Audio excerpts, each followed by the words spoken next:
Hi everybody, welcome to the webinar. We are very happy to have this session today with the Aplitop team. Let me introduce the people that will have the webinar. So we have George and Francisco that are software developer engineers in Aplitop. And then Chiara Ponti, she is the product specialist for 3D solutions in Stonex.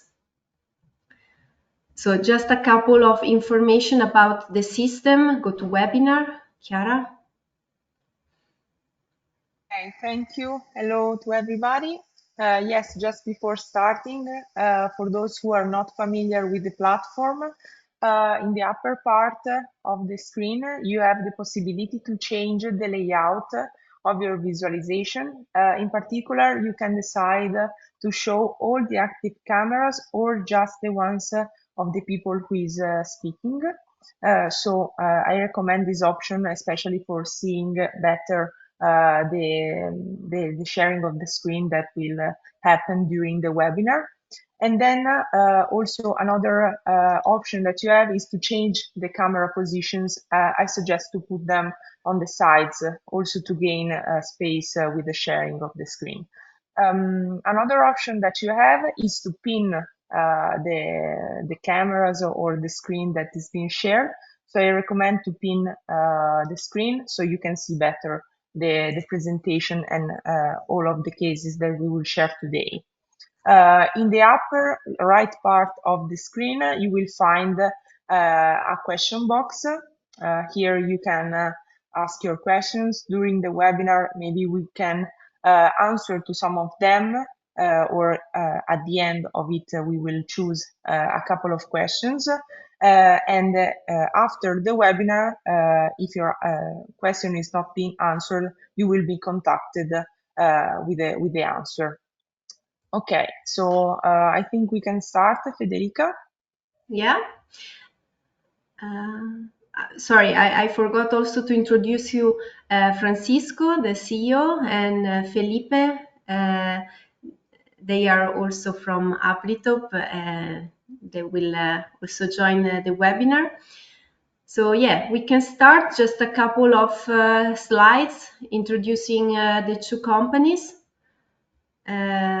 Yeah, first of all, an overview of what we are going to see today. There is a webinar introduction in which, again, we are going to introduce the two companies, and then we will go deeply into some case studies that are focusing on some surveys made with our Stonex SLAM and Stonex XFly, the UAV solution. And the data coming from those devices are processed, and some deliverables are created using Aplitop software. At the end, we are going to close the session with some learning resources and other information, and with the answer to some of your questions. Okay, so talking about Stonex, we are a company reselling worldwide. We are based in Italy. We have a big network of distributors all over the world.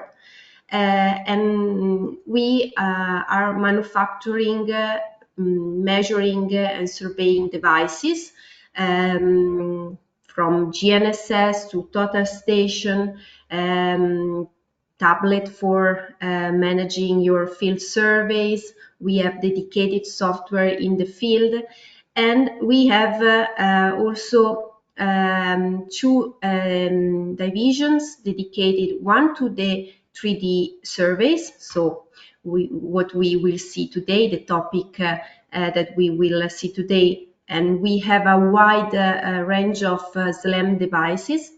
And then also Stonex is distributor for machine control solution. About the 3D solutions, we have a very wide range of SLAM products. You will see later we have different devices covering different application and customer needs, using different sensors with different ranges. And besides the SLAM products, we also have a UAV solution for surveys from drones. And we also have Visual SLAM handheld scanner that works, its technology is based on photogrammetry. So it provides very high resolution details. You have many more information about our products on the web. About Aplitop, Francisco. Thank you, Federica. Hello, everyone. It's a pleasure to be with you here today. I would like to thank you, Stonex, for this partnership and the opportunity to work together to develop and to offer to customers a powerful and easy to use solution for their customers. Aplitop is a company based in Spain with more than 20 years experience developing software for surveying and civil engineering. Our product range comes from data collection software from connected with GNSS to CAD-based software for civil projects, tunnel applications, and of course, point clouds. We have a strong distributor network with more than 80 countries. Our software is being used in more than 80 countries and is trusted by thousands of users all over the world. We expect you enjoy this webinar. Thank you.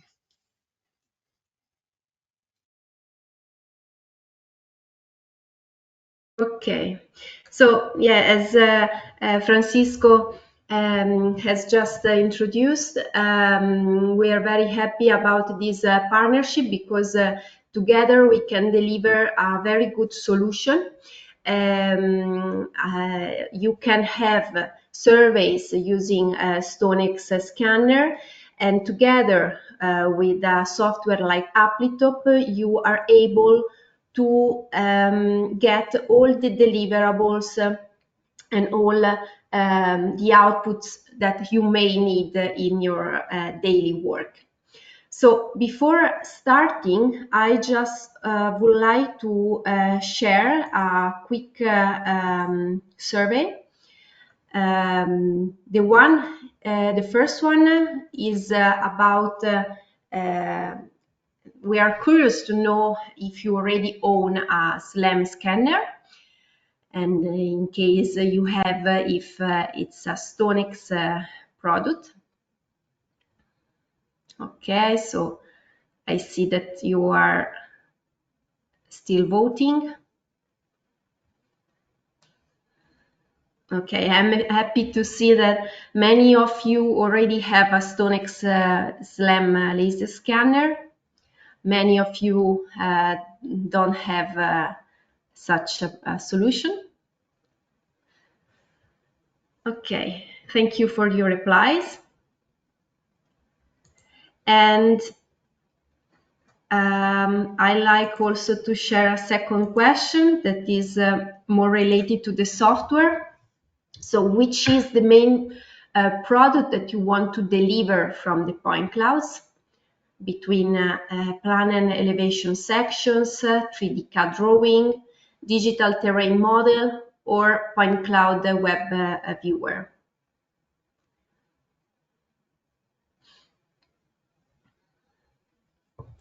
Okay, I see that many of you are choosing for the 3D CAD drawing. More than the 50% actually. Then we have around 25% needing a digital terrain model, 13% plan and elevation section, and around 10% point cloud web webinar. Thank you for answering to this survey? Okay. Chiara? Okay, Federica, I think we can start with the core of the webinar. Thank you. Okay, so now we will go and see some case studies that we surveyed with our SLAM scanners, with our 3D products. And in particular, starting from our point clouds, we will see, thanks to our friends of Aplitop, how to integrate this data in a real project and what we can do with Aplitop tools in TCP point cloud editor software. So let's start with the first case. The first case is about forestry. We made a survey with our SLAM scanner X120 Go and our UAV LiDAR solution XFly together. It was a combined survey in the northern part of Italy, and specifically in the Dolomites, which is a very nice place. The goal of this survey was to map and to understand the forestry asset of this area and to perform some terrain analysis, in particular for the estimation of the biomass that can be extracted from these resources. So we combined together two scans. The dimension of the survey was approximately 6 hectares, and we obtained a precision around 3 centimeters, combining the two data sets.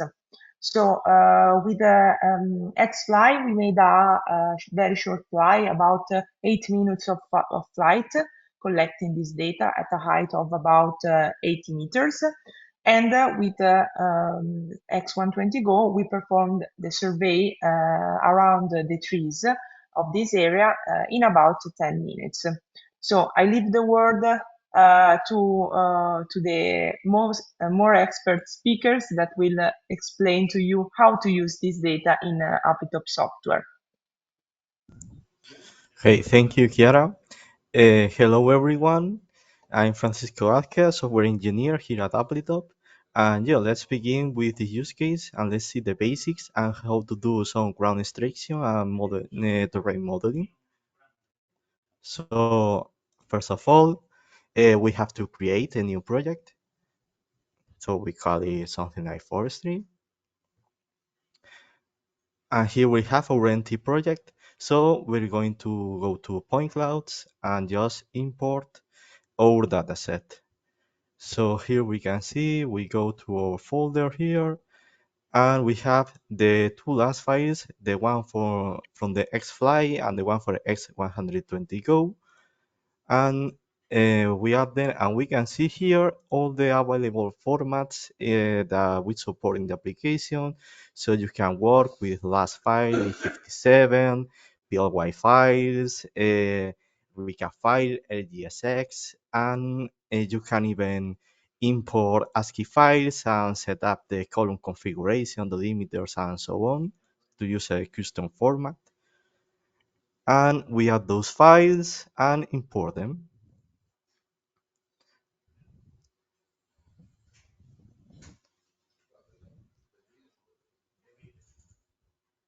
Okay, so now we can see here we have our points in the application. We are watching in the viewer. Our next step will be to analyze and check the information we're given. So we select both of the point clouds and check their properties. And here we can see that we are talking around 135 million points. And we can see the bounds of the coordinates here from the point clouds. And most importantly, here at the bottom, we have all the attributes that were detected during the import process. So in this case, we have everything except categories, except classification. We have color, we have intensity, the timestamp values, and from the LiDAR, we got the return information from the LiDAR. So if we want, we can go into the details of any of these fields, and it can show us for continuous values like intensity. It will show us an histogram and so the distribution of the values of that attribute. So we can see here how the intensity is in this case. And if we go to a discrete value like the return info, we can see the classes of returns like unique versus many and less of many, and how are distributed along the point clouds in this pie chart with the classification, which is also a discrete, will be very similar. Okay, so now we know what we have available. So our next step will be to uh, do a quick visual analysis with the different symbologies to check for issues or how to clean the point cloud to get the ground. So let's start with the cloud representation.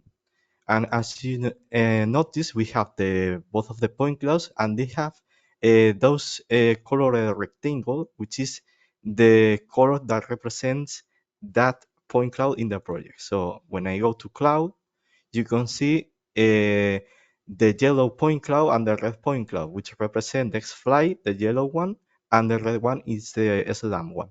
So we're going to enable the EDL to not see everything flat. And we can focus here to see in more detail the SLAM overlap in the LiDAR dataset. We can even hide the X-Fly, for example, to better see the SLAM one.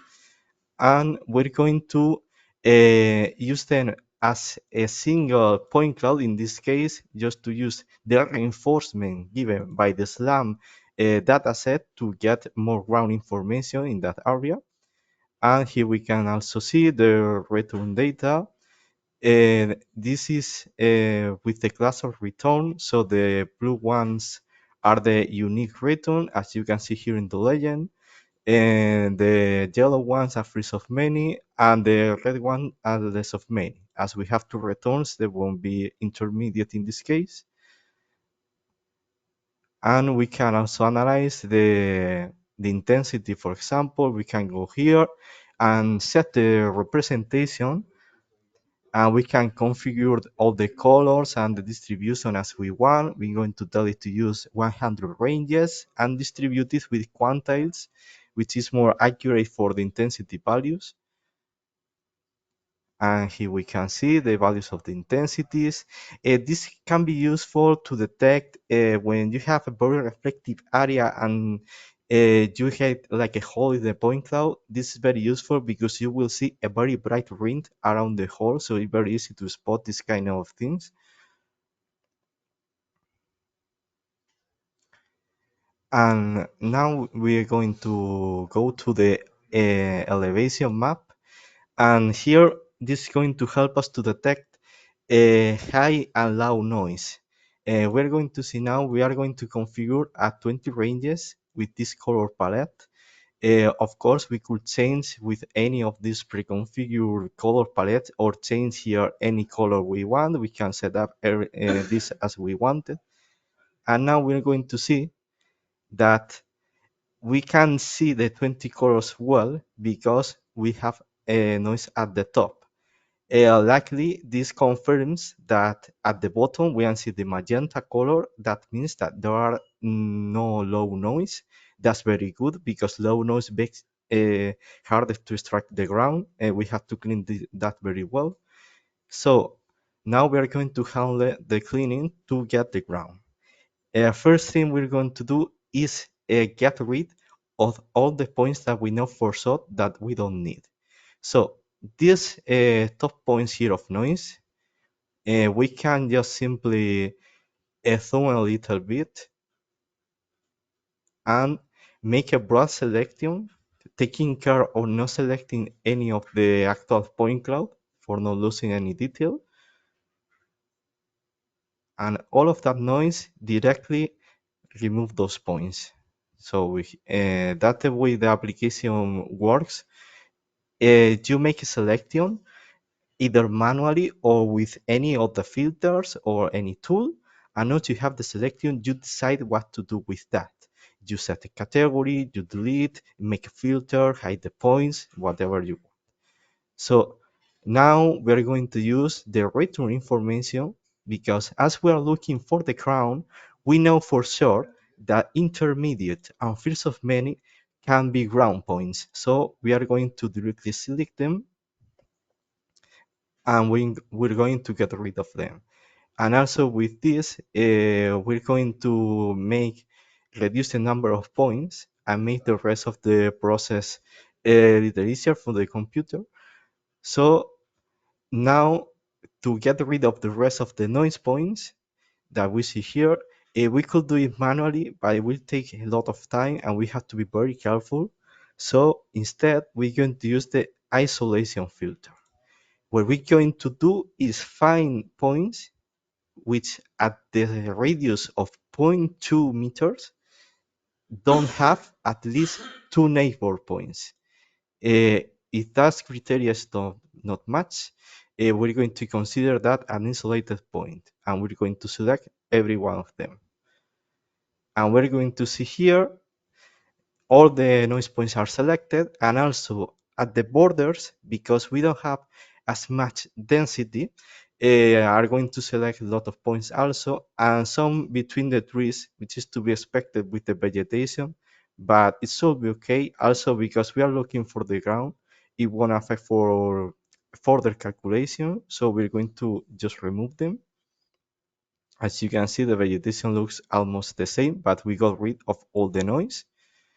And now we go to the ground extraction. So for that, we have a special filter, which is called a CSF or closed simulation filter, which is this one over here. And this filter will uh, find the ground by making a grid with a point cloud inverter on the set. So it's very weak against low noise points, and also at the borders you're going to see, because we don't have so much density and we miss the ground points, there is where we can have more issues, but we'll fix it later. So we run the filter at a resolution of 0.2 meters and let it work to find the ground. And now we can see selected all the points that it considered that are not ground points.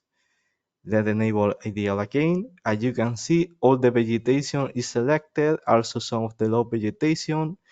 This filter let's invert the selection to select the ground. And also this filter can have issues when the slope is very strong, very steep. Like in here, for example. So let's very quick fix this with a manual selection and add these points back to the selection. Okay, so now we have the ground selected, so we move all those points to the ground class. And now that we have a classification, the category representation is enabled. So we can switch and we can see of the white points, which are the ones non-ground, and the orange ones, which represent the ground. And we can go here to the property of the classes, and we can enable or disable points of any of the classes, so we don't see them. And also with this column here, we can tell it if we want to triangulate those points. What that does is it doesn't matter if they are visible or not, they won't be considered either for modeling or for a profile computation. In the profiles will be ignored also. So we hit OK, and now let's check the ground that resulted from the raw filtering. And we can see that we still have some points of vegetation here.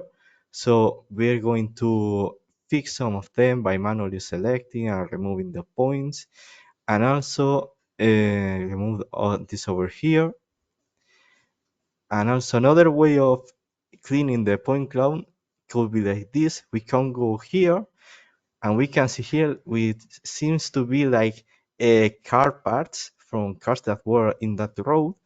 So we can do a profile here from the top view, and with the dynamic assignment, I'm going to select the bandwidth by selecting points graphically. And let's make sure that in our profile we take those points. And here we see the points profile. And directly in the profile, I can make a selection, take all of those points. And I can see also here that there's some vegetation. I can select it also.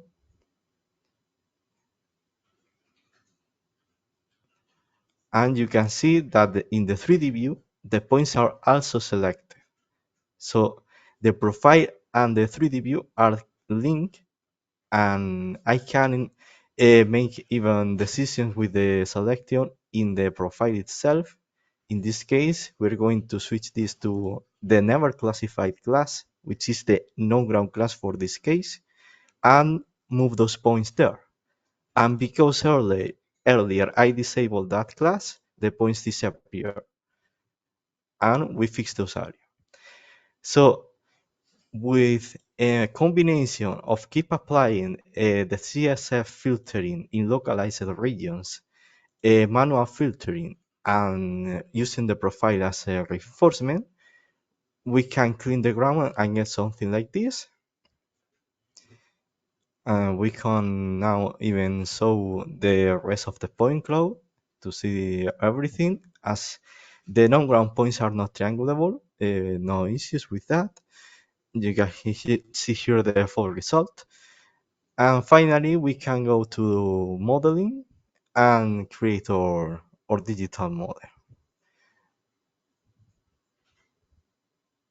So we have two ways of creating models. We have the elevation map, which creates a grid of heights with squares, or a triangulation. In this case, we're going to use a triangulation because, as you saw earlier, by the cleaning process, we get holes because the low vegetation and so on. There are places where we have no ground information. So the grid can fill those holes by interpolating the vertices, but it's most costly and it tends to be less precise that let the triangulation works. Triangulation is better for this kind of data. So we're going to use a resolution of 0.25 and a maximum edge of 25 meters around the contour. Here we can also have the option to include a contour for the triangulation with a 3D polyline if we want. And even we can have in the project, in our drawing, break lines, 3D polylines of break lines, and introduce them into the triangulation to supply missing information and things like that. For example, when we are modeling something that has like a road and we want to have very clear definition of the road lines, that's a way to do it, to do a polyline and insert it. So here we have our triangulation. As you see here, we can change its representation similar to point clouds. It's exactly the same. We have the model, which is a flat color, the elevation map, and slope map, a slope direction map, and even we can import an orthophoto and texturize the model with the orthophoto if we want. Okay, so that's our model in completely solid. And now we can compute the contour lines. So we're going to use an interval of 1 meter for minor contour lines. And for the major ones, we're going to use 5 meters.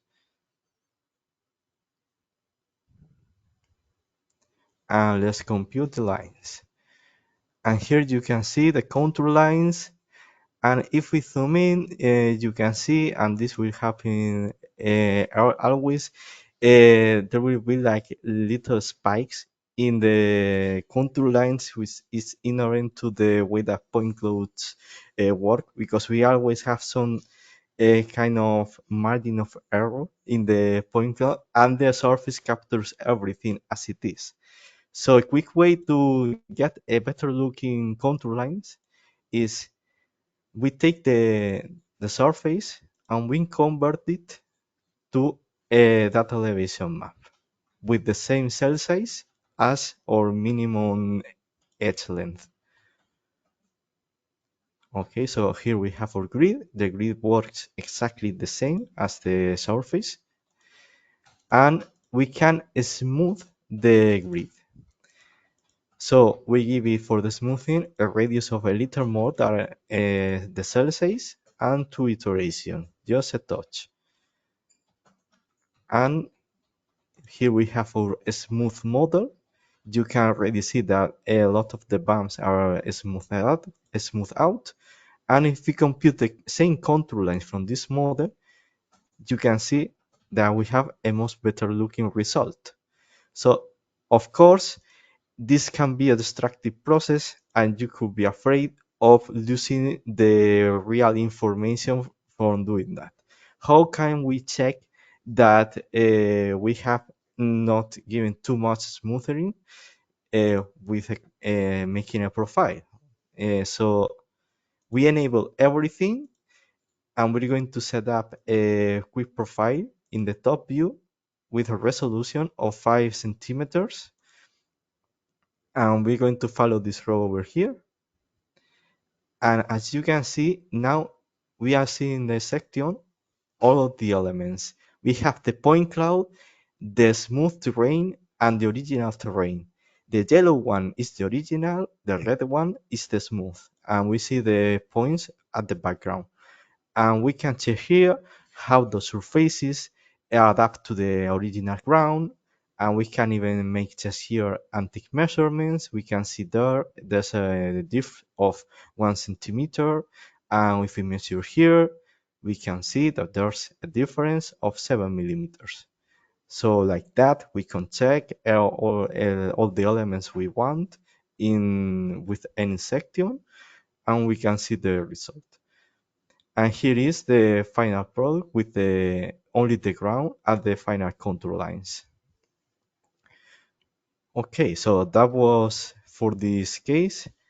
I let Ciara take the word back to introduce the next use case.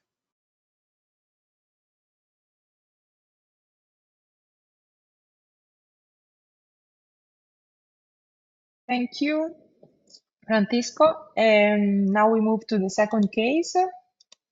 In this second case, we will explore a point cloud of a train station here close to Milan, where our main offices are located. In particular, this scan was made with the X70 Go with the help of one of our accessories, the panoramic camera that allows you to generate 360 degrees images that can also be integrated in the point clouds resulting from the SLAM algorithm. So in this case, we made a single scan of about 20 minutes length. The survey area was quite big, but we managed to reach a precision of around 2 centimeters as a global accuracy. And now in the next case, we will see how to deal with this data inside of Aplitop software. Okay, thank you, Chiara. Let me start the case. Okay, so we already have the project created. We have the point cloud already in the project. And let's go to the imagery tab and let's add the panoramic images. We have a few options to do that. We can get them from the A57 file. In this case, will be the one that we use because in the same file we have the images and the scan. We could use LGSX, or also if for some projects and so on, we can go from the GoPost project directly and import the panoramic images and the image positions from the GoPost software and create a path in the project for this that scan. Okay, so let's find the E57 file, which is over here.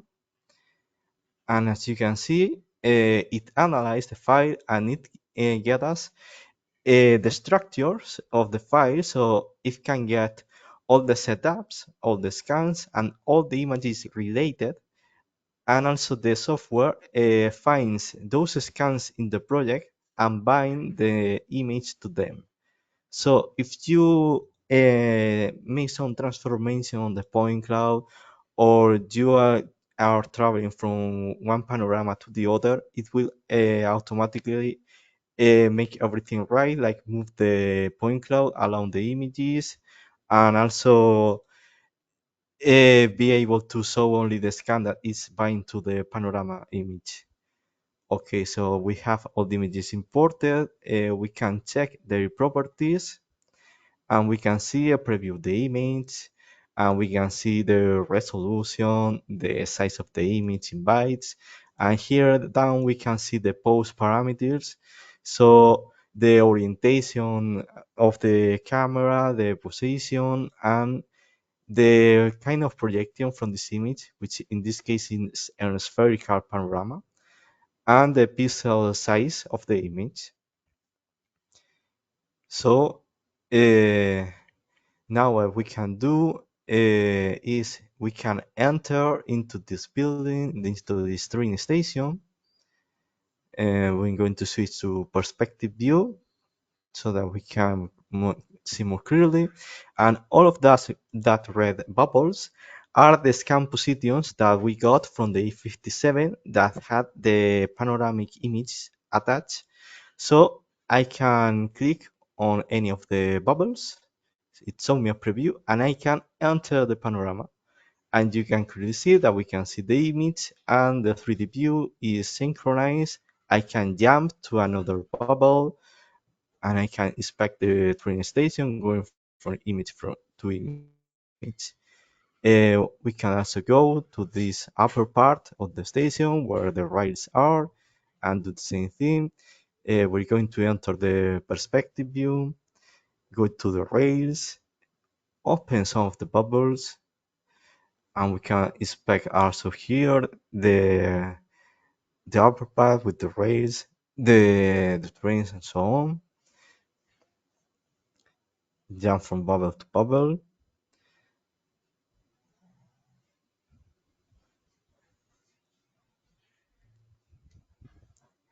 And now here, inside the station itself, we're going to open this bubble here. Here we can see these vending machines, the staircase, so on. And we have like here at the ground, that makes the points bigger to see better. And we can see here at the ground that we have this kind of rail here. And actually, in this view, we can switch the point reference here, and we can see this slider which represents that the opacity of the image, because the actual point cloud is behind the image, as you can see here. Okay, so with that means that we can, for example, take a measurement directly over the image because it used the points behind them. And you can see here that it makes the measurement, and in the 3D view, the measurement is at the right place. We can also go, for example, to this machine here and make this 3D measurement that also shows us the horizontal and vertical difference. We don't see it clearly because of the red. Well, we go to the layer properties, change the color, change the line width, and we can see it now in magenta and with the lines more thicker. And of course, we could also make drawing directly over the image here. We can follow, for example, the edge of the staircase here.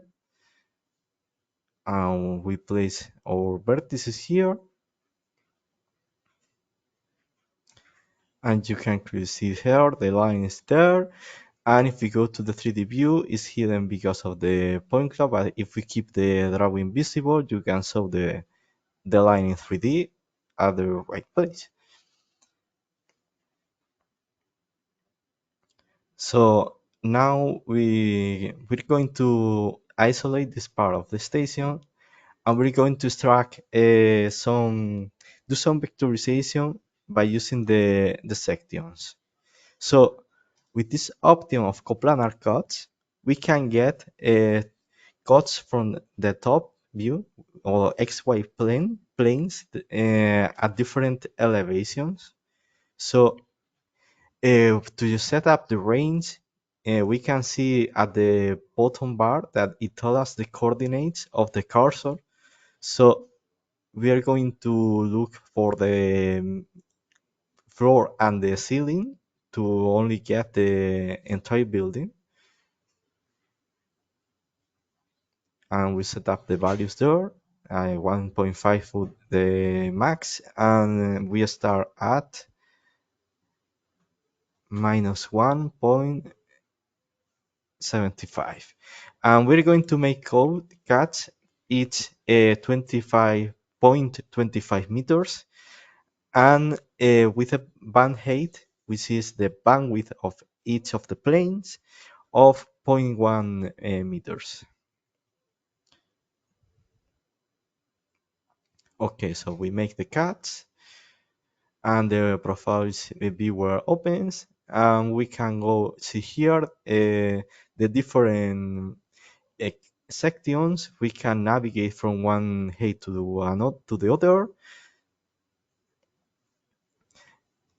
and we're going to work over this one, the division 0, and we can add a layer, call it walls, for example, and set it in this light brown color, and a columns layer.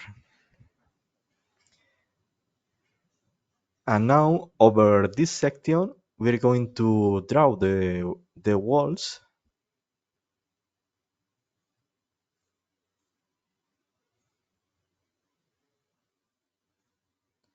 and we're going to draw the shape of the columns. We have to be more careful because they have like this oval shape.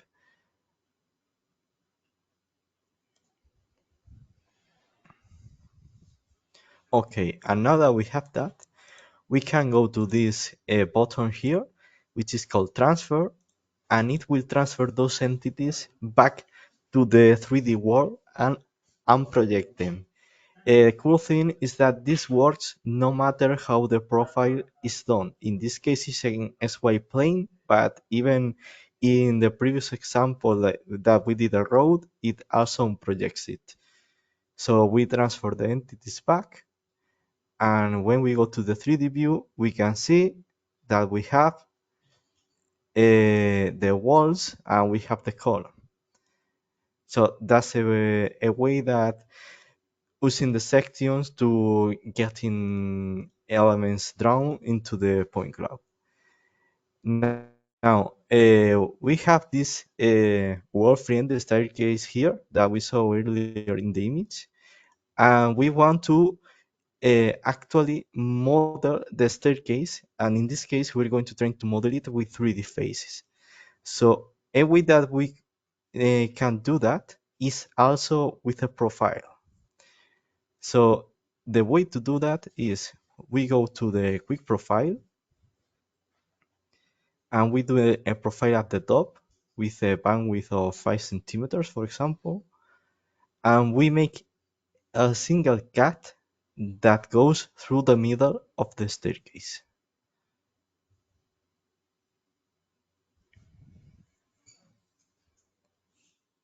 Okay, here we have the viewer, but we're interested in editing the profile. So we go to edit, and here at the editor, like we did before, we're going to draw all the profile of the whole staircase. So we're going to draw, and we're going to follow the path of the staircase by using the point cloud as a visual reference. And we draw the entire staircase.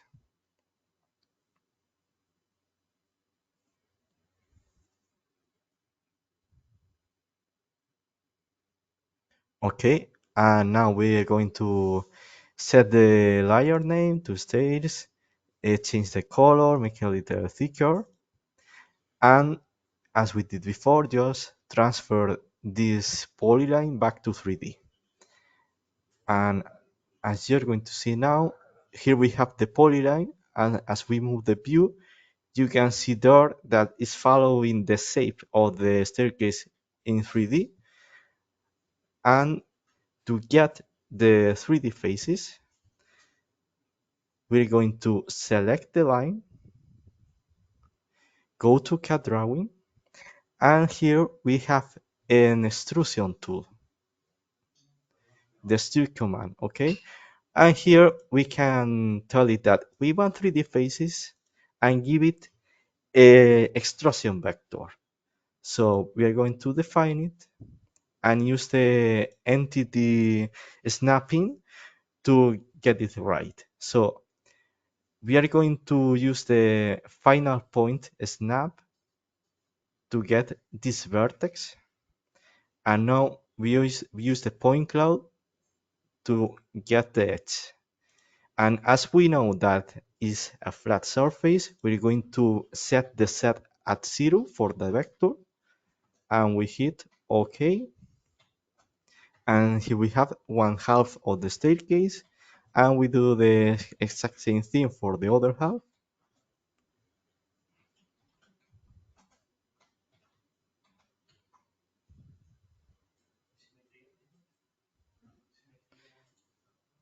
0 and 3D faces. And here you can see that we were able to very easily model the staircase here in 3D. So I'll take the word back to Chiara to continue with the next use case. Thank you, Francisco. Let's go back to the presentation and move to the third case. Now we move outside to a street, actually a street in Malaga, in Spain. Here, the survey was made with our SLAM scanner X120 Go. It was a single scan, about 200 linear meters of walk in about 10 minutes. And the goal of this survey was to map the area for construction and maintenance purpose on this road. So the words to you is up to you. You can show to us what you can do and we can do with Aplitop software on this dataset. Okay, thank you, Chiara. So let me show the video.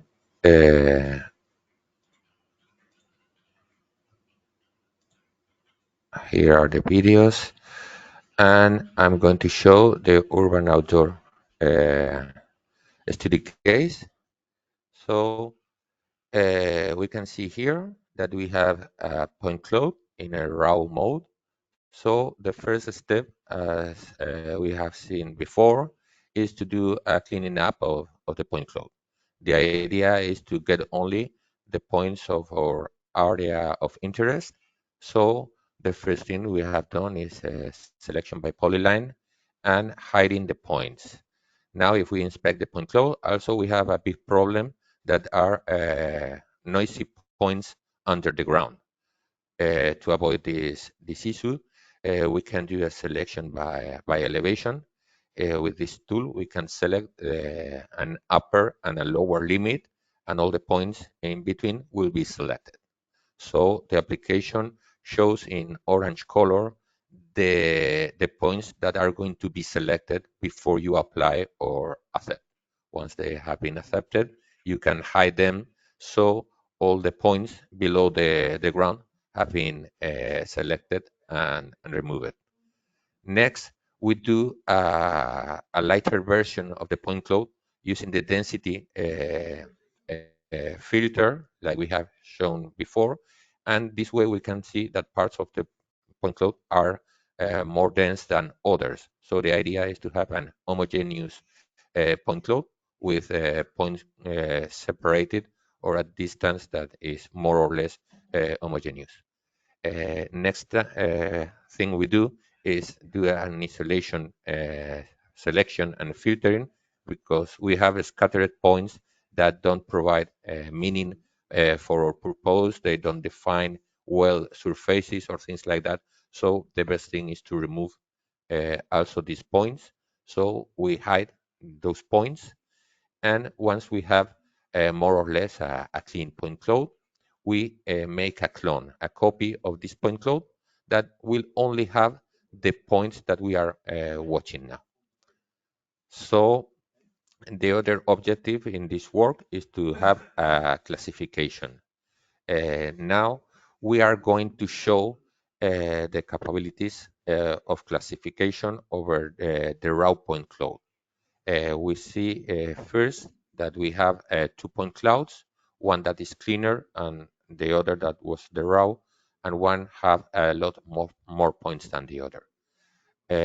Anyway, with the artificial intelligence classification tool that will be included in the next release of our application, we are able to classify 2 models of a scene, outdoor and indoor. In this case, it's the outdoor, where we have several classes like ground, buildings, trees, and things like that. And also the model includes vehicles and street lining.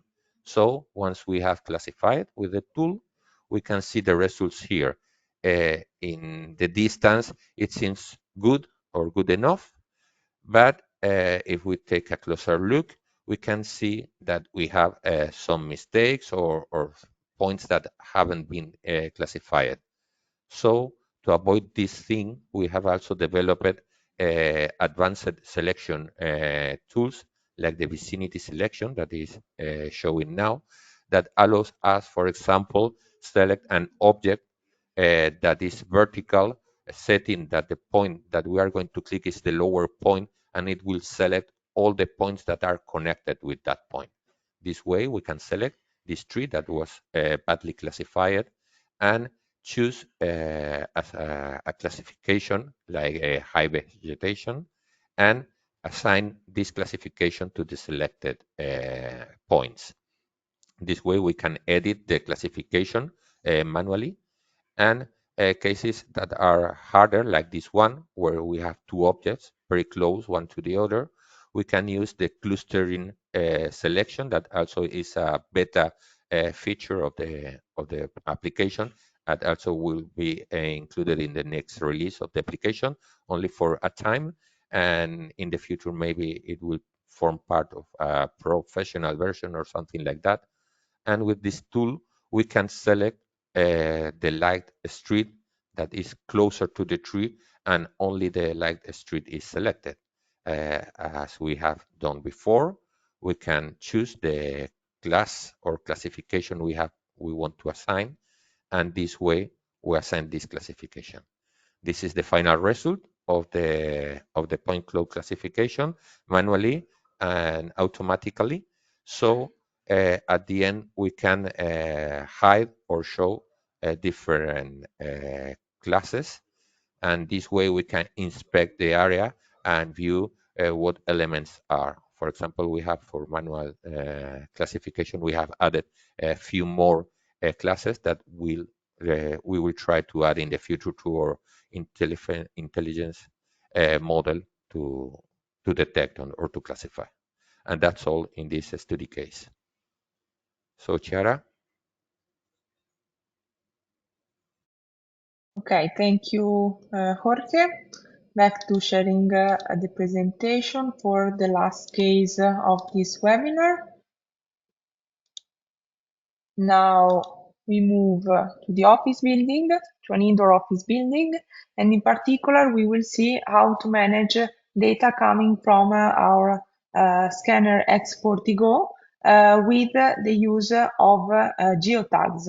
So in this case, we made a single scan of about 10 minutes, and with the use of our Go app, we were able to also take some photos as some elements that are present in the area, and to use them, for example, for facility management. In this case, we focus on emergency exit, fire extinguisher, all of the elements related to emergency plans and so on.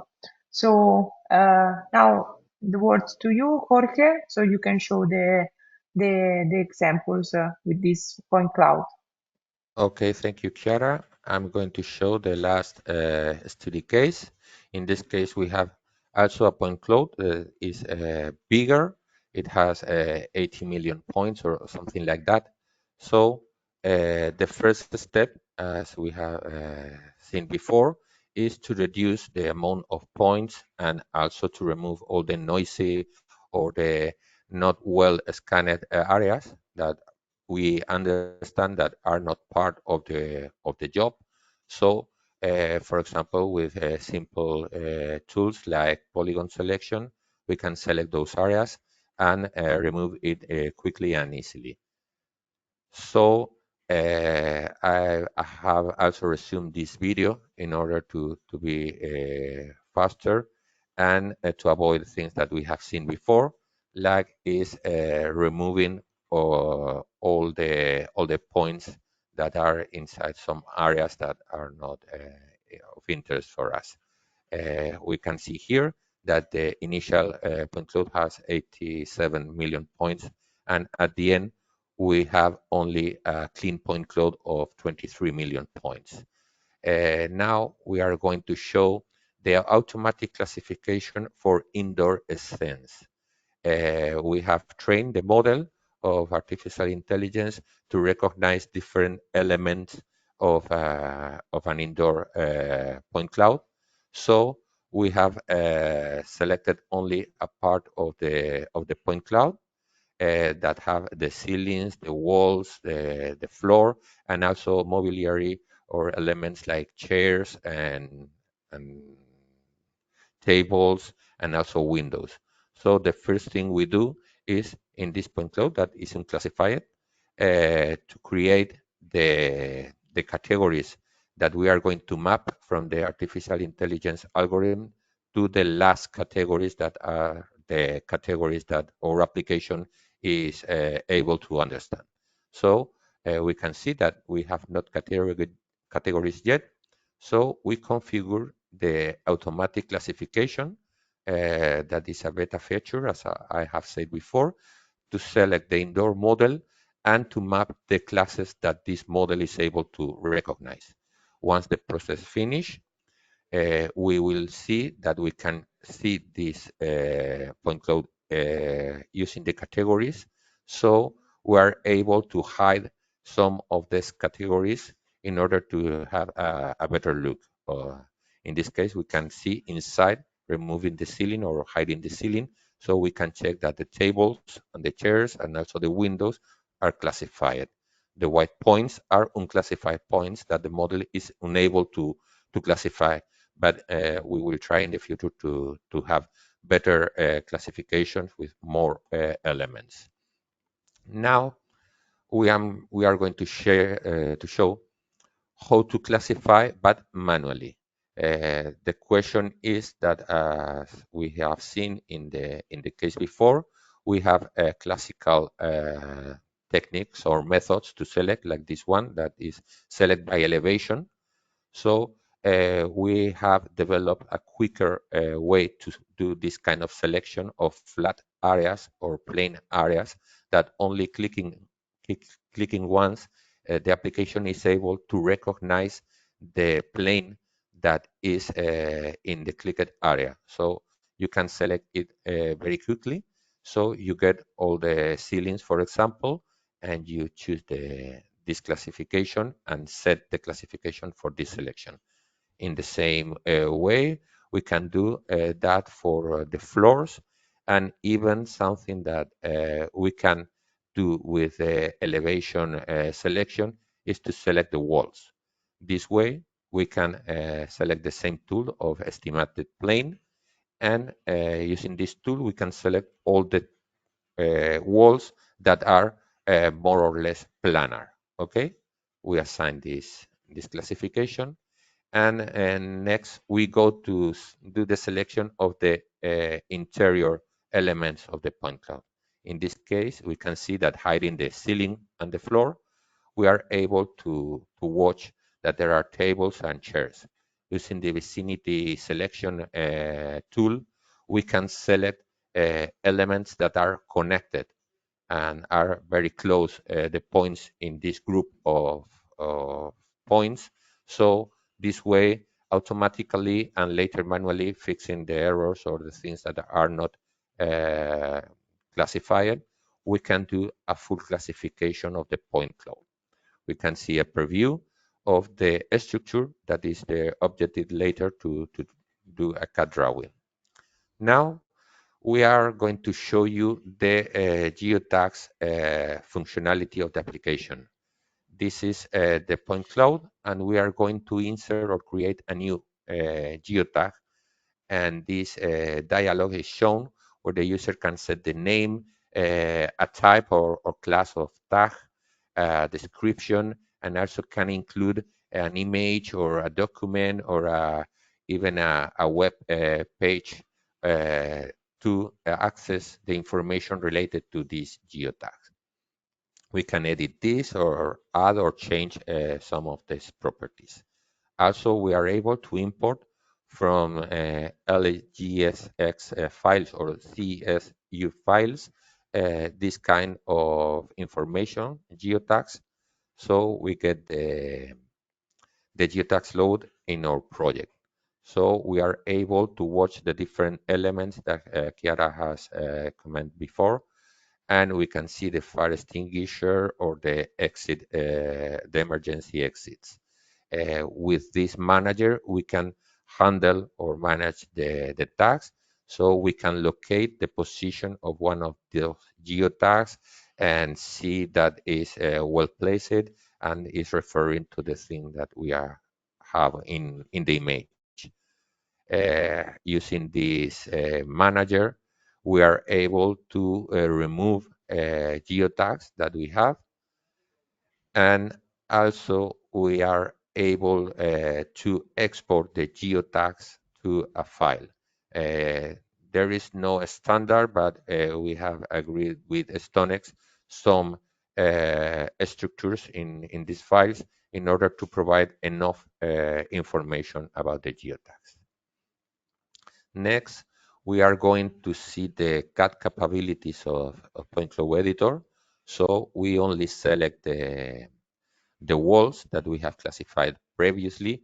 The idea is to get a floor plan and later to make a drawing with different layers with the walls, the windows, doors, etc.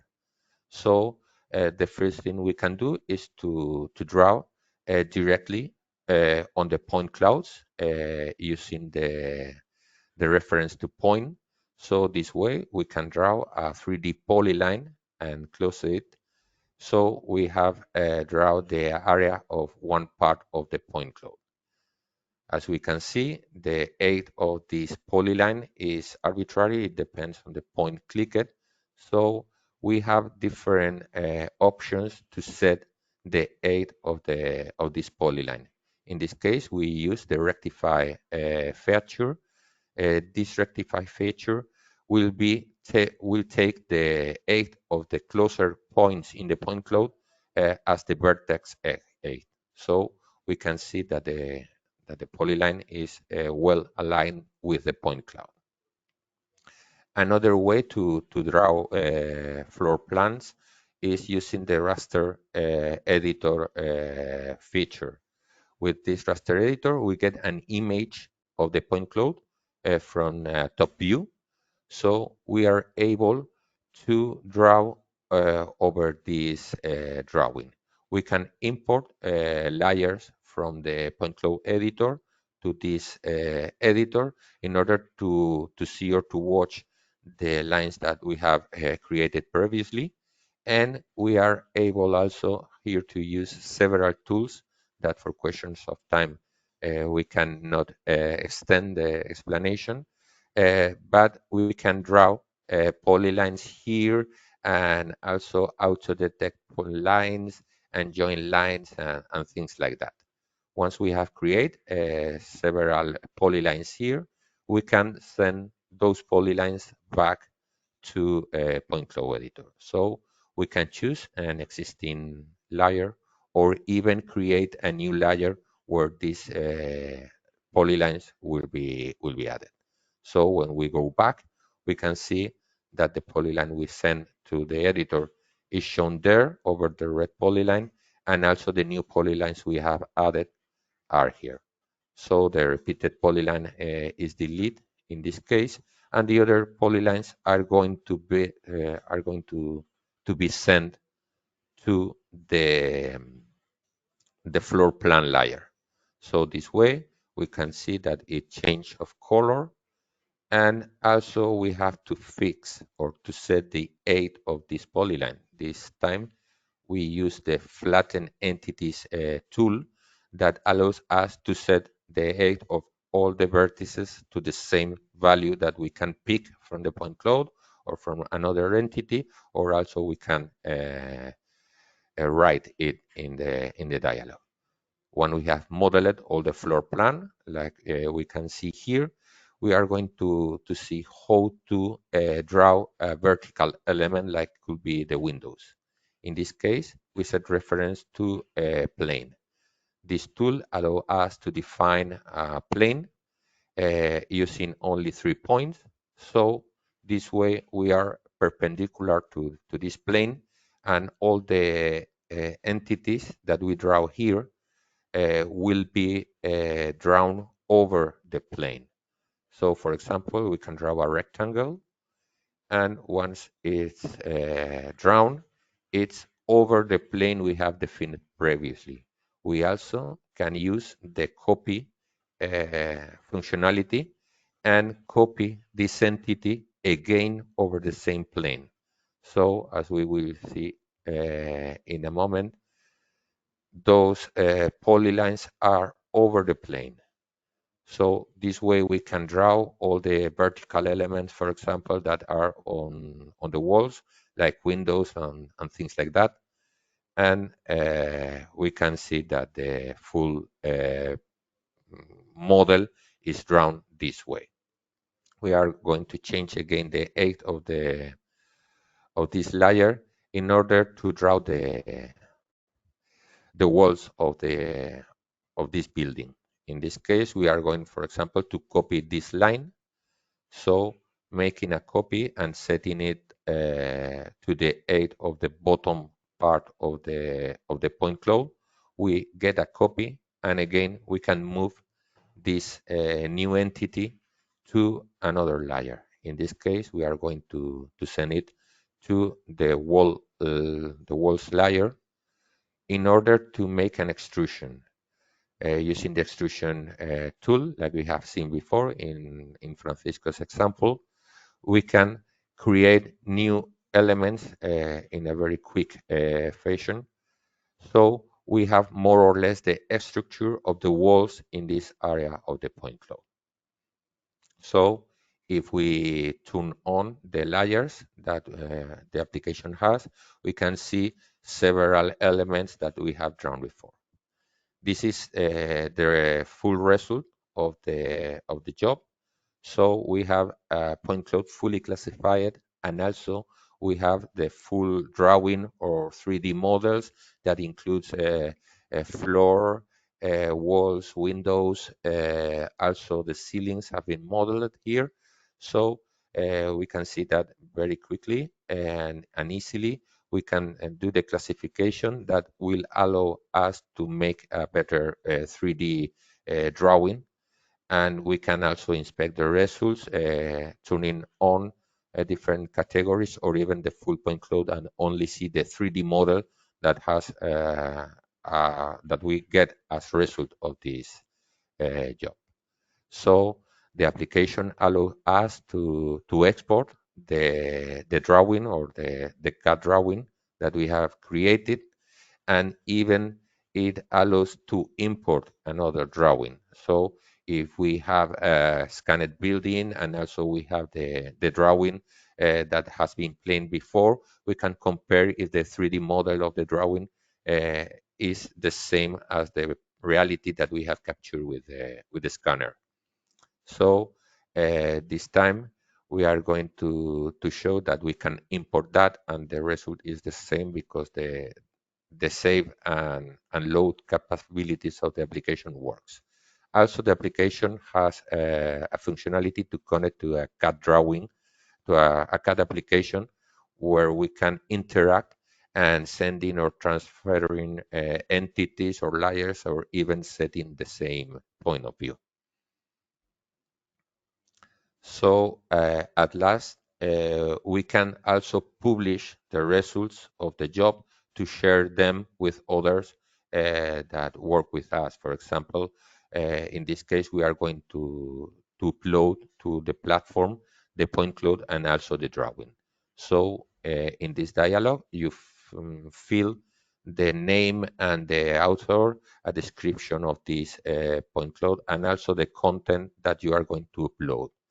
When the upload process has finished, you are shown with a link in order to inspect this result and also to send this link to others so that they can examine or examine and test the results that you have get.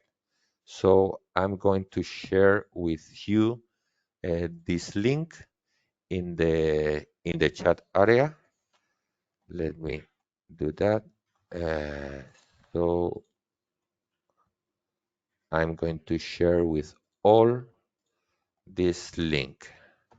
So if you use your web navigator to go to this web page, you can play with the point cloud and also with the drawing. There are tools for measuring distances and also to get profiles of the point cloud. So it's very useful. And I think that that's all that we have to say now. Okay, thank you, Jorge, and thank you also to Francisco.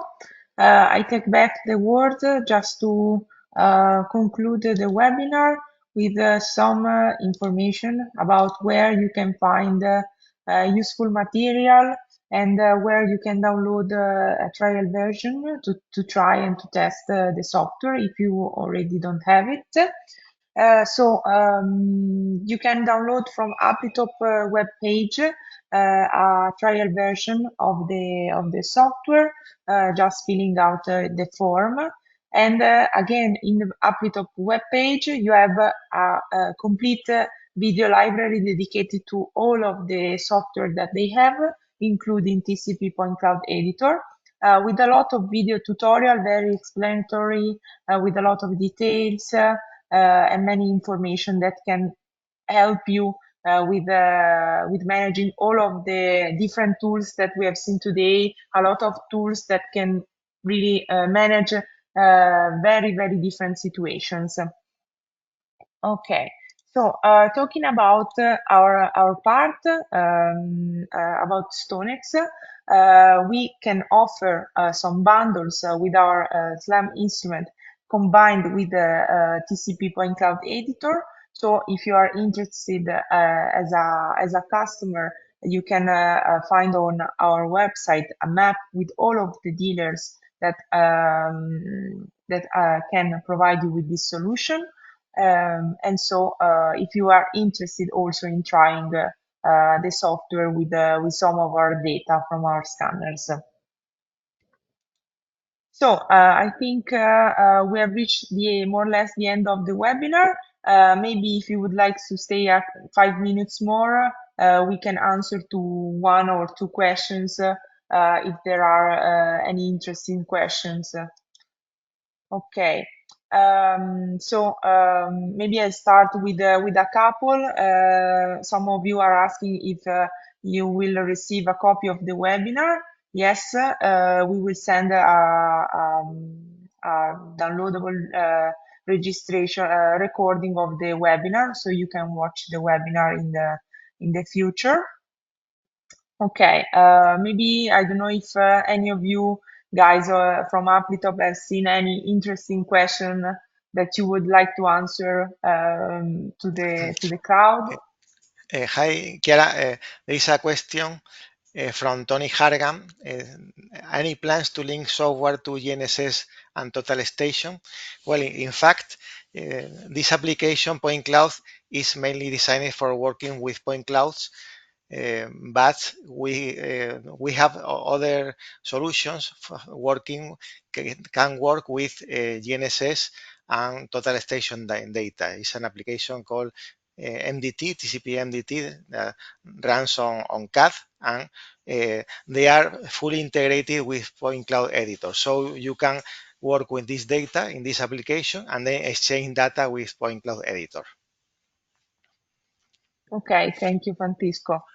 Okay, any other question you would like to answer? Maybe, I don't know, dedicated to some tools. There is another question about mesh calculation. Yes, this tool, Point Cloud Editor, allows you to compare two surfaces or two meshes and compute cut and fill volumes. And generates also a report and even draw with a different palettes the cut and fill areas. Okay, perfect. We couldn't show all of the functions included in TCP. There are a lot, but we tried to summarize with these case studies the most important ones. Okay, Federica, I don't know if you want to add something. Yeah, there are some questions related to the format, the compatibility between Stonex devices and Aplitop.